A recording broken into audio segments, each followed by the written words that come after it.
Hola niños, ¿cómo están? Espero que estén muy bien, que estén muy ansiosos por escuchar la clase de escuela dominical del día de hoy. Si quieren verla levantados, si quieren seguir en sus camas. Les recuerdo que la semana pasada aprendimos sobre el capítulo de Daniel número 2, por lo que el día de hoy nos toca ver el capítulo número 3. Dice así el versículo 1. El rey Nabucodonosor hizo una estatua de oro que medía 27 metros de altura y 2 metros y medio de ancho, y la levantó sobre la llanura de Dura, en la provincia de Babilonia. Oremos al Señor. Dios, te damos gracias por tu infinita bondad y misericordia. Gracias porque a pesar de todos nuestros errores tú nos amas y sigues abrazándonos cada día. Gracias, Señor, porque a pesar de que no podemos juntarnos físicamente en un templo, podemos aprovechar los medios que tú has dispuesto para nosotros para que sigamos aprendiendo, para que sigamos escudriñando tu palabra. Ayúdanos a entender tu mensaje en el nombre de Jesús. Amén. Bien, hasta este punto de la historia hemos visto, la última vez que nos juntamos, vimos que el rey Nabucodonosor se llevó cautivo al pueblo de Judá a su país, a Babilonia. Entonces, desde aquí podemos empezar a decir que en la historia del rey Nabucodonosor, él había hecho muchas cosas para llevar tan poco tiempo. Acababa de subir al trono, si no me equivoco, llevaba más o menos un año, un poco menos quizás, un poco más, y ya había hecho muchas cosas. Había vencido al faraón Necao, había derrotado a Joacim cuando se llevó al pueblo de Judá, sitió Jerusalén y hizo muchos destrozos en ese lugar. Entonces, llevando tan poco tiempo en el trono y habiendo hecho ya tantas cosas y tan poderosas, digamos, mandó a construir una estatua. Dice la palabra que medía 27 metros de alto y 2,5 metros de ancho. Y no solamente la construyó para tenerla ahí, sino que llamó a sus autoridades, a las autoridades del país, para que pudieran ver la estatua. Esto, cuando lo leí, me recordaba un poco a, por ejemplo, cuando uno hace en el colegio un regalo del Día de la Madre, o cuando uno se saca una buena nota en el colegio. El regalo del Día de las Madres, no importa lo feo que nos quede, nuestra mamá lo va a querer igual. Y más importante, nosotros vamos a querer que nuestra mamá lo vea. Y una buena nota, a quien no le gusta sacarse una buena nota, también se la enseñamos a nuestros padres, a nuestros amigos quizás también. Yo, por ejemplo, el único 7 que me he sacado en la universidad, el único 7 en una prueba en realidad, porque en trabajo sí he tenido 7, lo puse en el refrigerador, para que lo vieran cuando pasaran por ahí. La diferencia entre la estatua y estas cosas es que Nabucodonosor mandó a que adoraran la estatua. Nosotros no mandamos a que adoren nuestros regalos o nuestras notas. Y no solo eso, sino que quien no adorara la estatua iba a tener un castigo. Y ese castigo era ser echados a un horno de fuego. Entonces, ¿qué es lo que había que hacer en esta situación? ¿O qué es lo que tenemos que hacer nosotros cuando estamos en una situación parecida? Lo primero es fidelidad. Sabemos que estaban estos judíos, sabemos que estaban Daniel, Misael, Azarías y Ananías, que en el capítulo 1 no quisieron contaminarse con la comida del rey, y que en el capítulo 2 mostraron su gran sabiduría que venía de parte de Dios. Entonces ellos no podían inclinarse ante una estatua, porque era idolatría. Ante la orden que dio el rey de adorar la estatua, y el castigo que venía si no cumplían, hay varios tipos de personas. Un tipo de persona es aquella que hace lo que hacen todos. Dice la palabra que cuando tocaban ciertos instrumentos, todos se inclinaban a adorar la estatua. Todos. Probablemente era por el castigo. Y es un poco entendible porque nadie quiere ser arrojado a un horno de fuego. Y dentro de ellos hay algunos que no les basta con hacer caso, con hacer lo que hacen todos, no les basta con estar bien, sino que también quieren perjudicar a otros. Dice en la palabra que habían algunos que adoraban a la estatua, que acusaron a los judíos de no hacerlo. Y también están las personas que se mantienen fieles a sus convicciones. No todos los judíos se mantuvieron fieles, tenemos que tener en claro eso. Si bien el versículo 8 dice que acusaron a los judíos, más adelante se nos dice que quienes no adoraban a la estatua no eran todos ellos, sino que eran Misael, Ananías y Azarías, o sus nombres babilónicos, Sadrach, Mesach y Abednego. Eran tres hombres judíos que no adoraron la estatua. Y lo interesante es que no eran 3 judíos entre muchos paganos, sino que eran 3 judíos entre muchos judíos y muchos paganos. Todos esos judíos conocían a Dios, todos esos judíos creían en Él y quizá en algún momento le adoraron, pero ahora solo 3 mantuvieron su fidelidad. De los paganos no se podía esperar mucho, porque ellos no adoraban a Dios, pero de los judíos sí podía esperarse algo y no lo hicieron. Un ejemplo en la vida real de esto es algo que nos contó, o me contó a mí por lo menos Almendra una vez, sí creo que lo contó en una clase, que sus amigas querían tocar un timbre y salir corriendo. Y ella dijo que no, porque eso no le agrada a Dios. Y está muy bien. Eso fue mantenerse fiel, a pesar de que hubiera una presión, a pesar de que no hubiera un castigo, no hubiera un horno de fuego. Ella se mantuvo fiel por querer agradar a Dios. Lo segundo que tenemos que hacer ante una situación como esta, lo primero es mantenernos fieles, como los judíos Sadrach, Mesach y Abednego se mantuvieron fieles. Lo segundo es confiar en Dios. Ellos no simplemente se mantuvieron fieles como por llevar la contraria al rey, sino porque su confianza estaba en Dios. En el versículo 13 y hasta el 15 podemos ver que el rey se enfureció cuando escuchó que Sadrach, Mesach y Abednego no adoraban la estatua. Entonces les dio una oportunidad a estos judíos, porque como vimos en el capítulo anterior, el rey los ascendió a posiciones muy altas en el reino, por su sabiduría.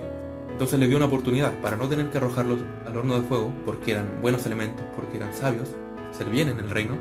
Les dio una oportunidad, pero obviamente junto con la amenaza. Les dijo, si no adoran a la estatua, ahora cuando yo les estoy dando la oportunidad, van a tener que ser arrojados inmediatamente al horno de fuego. Pero los judíos, ¿qué respondieron? Respondieron sin temor al rey. Dijeron, no es necesario que nosotros nos defendamos ante usted. Y confiaron en Dios. No era que no temieron porque se creían superpoderosos, sino que confiaron en Dios. Y no era una confianza en la confianza como muchas veces se tiene. No era fe en la fe. No era creer, como yo confío no me pasa nada. Sino que ellos dijeron en el versículo 17,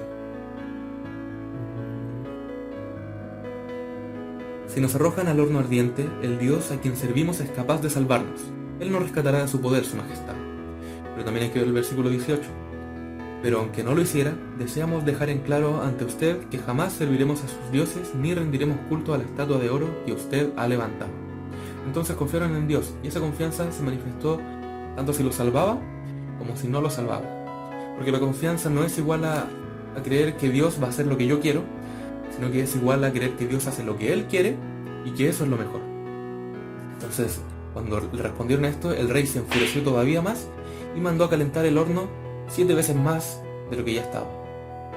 Mandó a sus soldados a echar al fuego a los judíos, ya había dicho, inmediatamente tenía que ser, y estaba tan caliente el horno que los soldados murieron.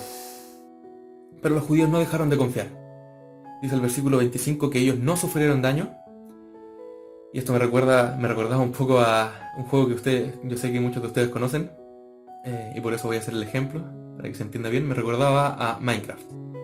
Era como si tuvieran una armadura con protección contra el fuego 4, completa, pero aún así la armadura de diamante con protección contra el fuego 4 dura solamente 1 minuto y 2 segundos hasta que uno muere, si uno se tira en la lava, por ejemplo. También podría pensar en la poción de cuerpo ignífugo, más, pero también tiene una duración limitada, solo eran 8 minutos, y se acaba el efecto de la poción y me empiezo a quemar de nuevo y me puedo morir. Entonces el rey se sorprende porque estaban en el horno de fuego y no se estaban quemando. Se sorprende porque los hombres que los arrojaron o que abrieron la puerta se habían muerto, ni siquiera habían entrado y habían muerto, y ellos que entraron seguían vivos.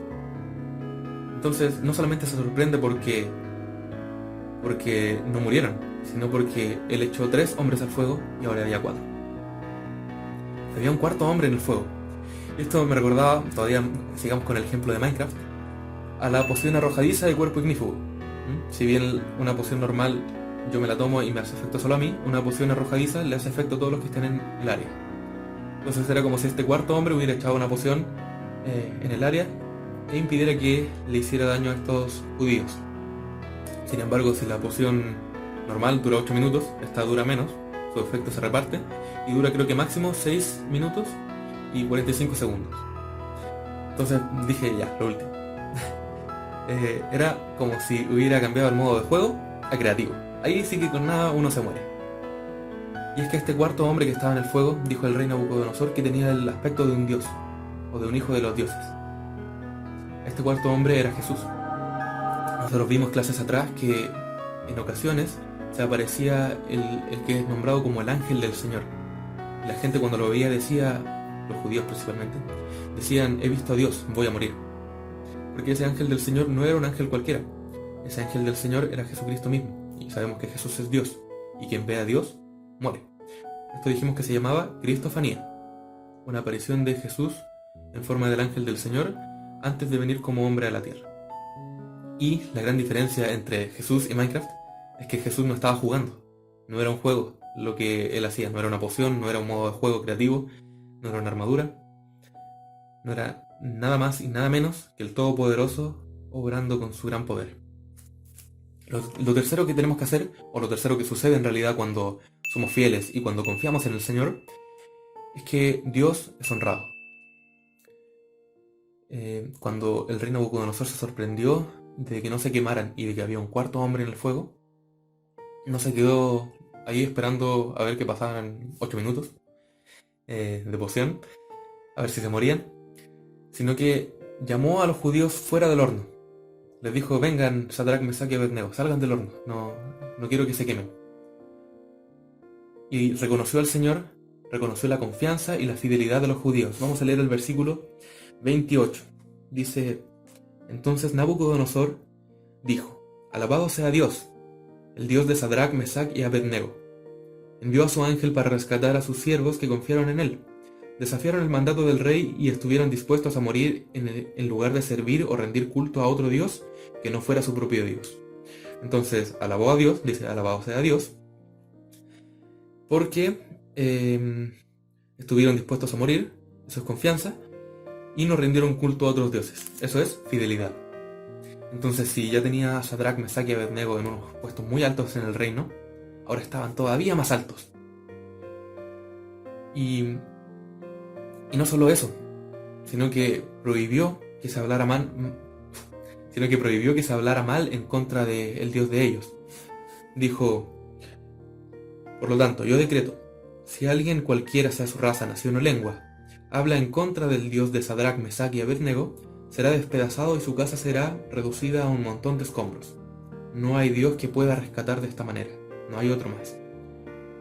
Entonces Dios fue honrado, porque Sadrach, Mesach y Abednego confiaron en él, fueron fieles a él, y él los salvó. Y el rey reconoció esto y comenzó a alabar a Dios. Después vamos a ver que se desvió un poco de esta alabanza, pero por ahora dejémoslo así. El rey empezó a alabar a Dios en el momento en el que vio la confianza y la fidelidad de Sadrach, Mesach y Abednego. Un ejemplo de esto, una vez más, es Almendra, que quizás no se nota a simple vista, pero lo que ella hizo, el ejemplo que dimos antes de rechazar hacer algo porque a Dios no le agrada, eso adora a Dios, eso lo honra. Quizás al principio puede parecer, ya, qué raro, ¿por qué dices eso? Pero a la larga eso honra a Dios le agrada, Dios se alegra cuando tomamos decisiones para agradarlo a Él y nos mantenemos fieles. Eso es un ejemplo sin sufrir daño. Si bien Sadrach, Mesach y Abednego fueron echados en un horno de fuego, a Almendra no le pasó esto, y aunque ellos fueron echados al horno, no sufrieron ningún daño. Pero Dios no solamente es honrado cuando nos salva. Como vimos, lo importante era la fidelidad, y eso honró al Señor, y la confianza. Y la confianza no es solamente creer que todo va a estar bien, o que me va a pasar todo lo bueno, sino que el Señor tiene el control de todas las cosas, y eso es lo mejor.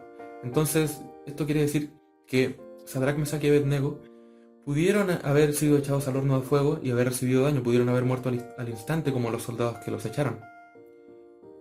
Pero Dios también se honra en ese momento. También es honrado cuando Él mismo decide no mostrar su poder haciendo estas cosas. Un ejemplo es, por ejemplo, Esteban, el que se dice el primer mártir de la iglesia, que luego de que Jesús ya había ascendido al cielo después de su resurrección, predicó y fue apedreado por los judíos. Fue apedreado, pero Dios se glorificó con eso, porque Esteban fue fiel y porque confió en él.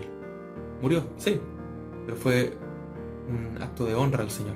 Y también así muchos otros mártires, antes y después, los profetas quizás, Esteban como decía, incluso el día de hoy hay mucha gente que va de misiones a otros países arriesgando sus propias vidas, no importándoles lo que pueda pasarles, sino que siempre poniendo su confianza y su fidelidad en Dios y deseando que otros también le conozcan y puedan vivir con alegría junto a Él. Eso honra al Señor. Nosotros tenemos que hacerlo también, tenemos que ser, una vez más, y lo voy a repetir hasta el cansancio, tenemos que ser fieles, tenemos que confiar en el Señor. Entonces le honraremos. El versículo de la clase de hoy es Salmo 56:3, que dice, si no me equivoco, el día en que temo, yo en ti confío. Se lo aprenden y mandan un audio por el grupo de WhatsApp, si quieren un video. Vamos a orar. Señor amado, te damos gracias por tu infinita fidelidad y misericordia. Gracias, Señor, porque tú eres absolutamente bueno con nosotros y porque podemos confiar en ti. Sea que vivamos, sea que muramos, Señor mío, confiamos en ti y a ti queremos mantenernos fieles. Ayúdanos a ser decididos, a tomar una decisión firme en nuestros corazones de mantenernos fieles a ti. Quizá en algunas situaciones ni siquiera haya un castigo como se le imponía a estos judíos. Quizá simplemente es difícil resistirnos porque queremos hacer aquello que es malo. Ellos no querían adorar la estatua, pero quizá nosotros muchas veces queremos ir y hacer esas cosas que no te agradan. Pero te ruego que tú nos des decisión y nos ayudes a ser fieles y confiar en ti. Gracias, Señor, en el nombre de Jesús. Amén.